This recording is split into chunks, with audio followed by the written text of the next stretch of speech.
Jeudi 14 octobre 2010, nous sommes au port de Toulon pour le départ du Trophée en Corse. C'est avec entrain et bonne humeur que les concurrents se préparent pour appareiller. C'est le champagne qui fait ça. Après une nuit de traversée, nous voici sur l'île de Beauté, impatients de rouler sur les routes de l'historique Tour de Corse. Cette année, nous sommes arrivés à Ajaccio pour pratiquement 1000 km en Corse dans des étapes que l'on connaît, qui sont Saint-Florent, puis Bonifacio. Alors il y a une voiture qui me tient à cœur parce que c'est l'histoire aussi du Tour de Corse. Bien sûr, c'est la Dauphine 1093 qui est là et qui avait gagné le Tour de Corse à l'époque. C'est une voiture qui était mythique. Et s'il y a quelque chose d'extraordinaire dans ce rallye, c'est bien la toute nouvelle Ferrari GTO qui est présente dans le rallye. Et je pense que ça va être la première GTO de la nouvelle génération de 2010 participant à un rallye. De l'historique, de la classique, de l'exceptionnel, toutes sont au rendez-vous. Et même cette Talbot Samba Groupe B trouve sa place parmi toutes ces autos de prestige. J'ai fait beaucoup de rallyes, notamment avec Hervé Charbonneau, puisque nous avons fait ensemble le Tour de Corse plusieurs fois, et notamment avec cette voiture. Alors c'est très curieux, parce que cette voiture a été vendue, Hervé Charbonneau l'a rachetée, sans savoir quelle était en fait son ancienne voiture. En 83, je voulais participer au Tour de Corse. J'achète à l'usine une des toutes premières Samba Groupe B, donc tout en plastique, extrêmement préparée, performante. Et on part, on était une dizaine de voitures. Je casse le moteur au Tour de Corse, comme toutes les autres, il y avait un défaut à l'époque. Je vends la voiture. Et en 89, pour vouloir participer aux 24 heures sur glace de Chamonix, j'achète une Samba donc d'occasion quelque part, et c'était ma voiture. Donc j'ai décidé de la garder. Et aujourd'hui, l'avoir reroulée 27 ans après le Tour de Corse, il y a encore les autocollants dessus, c'est quand même assez extraordinaire. En plus, avec mon vieux coéquipier de l'époque, c'est super. C'est une vraie émotion d'être au Trophée de Corse, et elle est double en fait, cette émotion. D'abord parce que nous sommes sur les routes où nous avons fait 7 ou 8 fois le Tour de Corse, j'allais dire le vrai. Et c'est aussi une deuxième émotion, et je vais t'expliquer pourquoi. Nous revenions avec Hervé Charbonneau du rallye de Madère.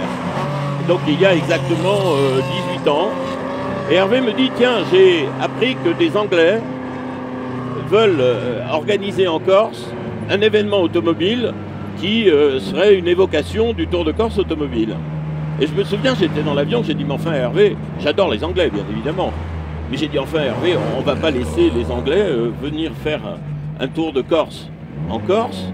Si ça doit exister, c'est toi qui dois la faire. Il m'a dit, oui, tu as raison. Et donc l'idée est partie de là. Et l'année suivante, nous venions en Corse et nous organisions le premier 10 000 virages historiques. Nous sommes tout de suite plongés dans l'univers corse, ses routes, ses montagnes et ses animaux sauvages.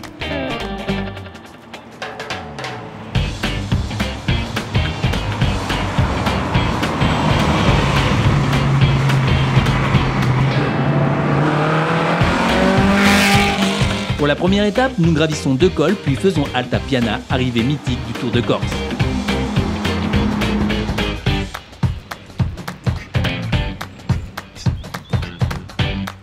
Deuxième étape, calange de Piana et désert des Agriates. Les participants se régalent tout simplement sur ces routes magnifiques.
C'est par un doux réveil à Saint-Florent, considéré comme le Saint-Tropez corse, que nous débutons cette journée. Au programme, bord de mer et douceur de vivre.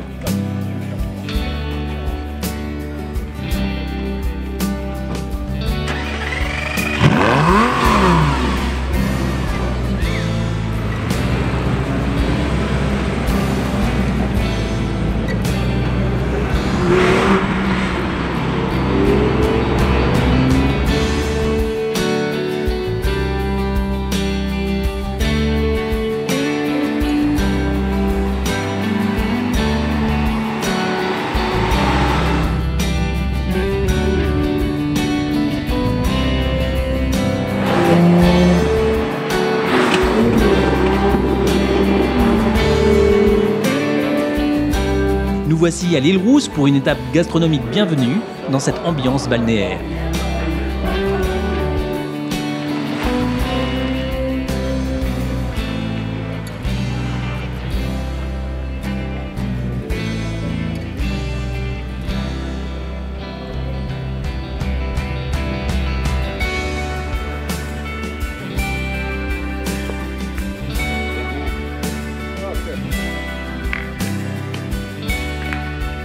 Maintenant, direction Calvi pour prendre le ferry.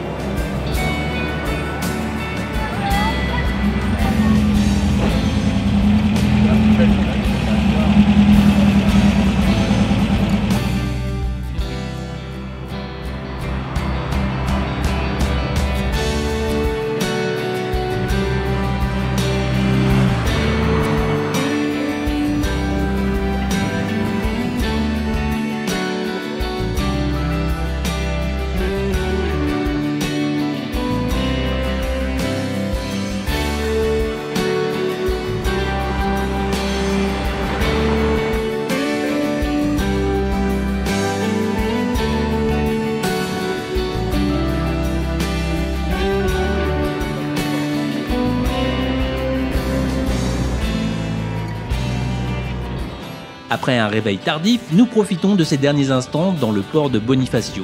Et oui, nous sommes tristes car c'est déjà le dernier jour de ce rallye. Mais le soleil est au rendez-vous et les vues panoramiques nous saisissent à chaque virage.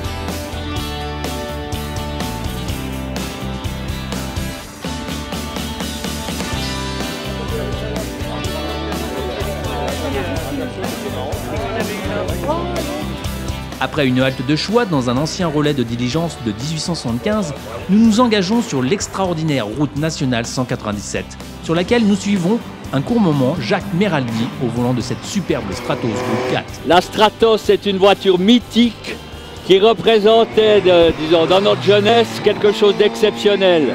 C'est la voiture parfaite, elle est à la fois agile, elle a du couple. Ce qui est extraordinaire avec cette voiture, elle est très ramassée et dans les virages, elle pivote, elle s'enroule dans le virage. Je participe au trophée en Corse parce que la Corse est d'abord un endroit magnifique. Il y a un accueil extraordinaire de l'ensemble de la population et les routes que nous trouvons en Corse, on les trouve nulle part ailleurs.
découpage Haute-Corse et Corse du Sud, l'alternance bord de mer et montagne, la découverte du délicieux terroir insulaire font de cette édition du Trophée en Corse une aventure inoubliable sur les routes mythiques de l'île de Beauté.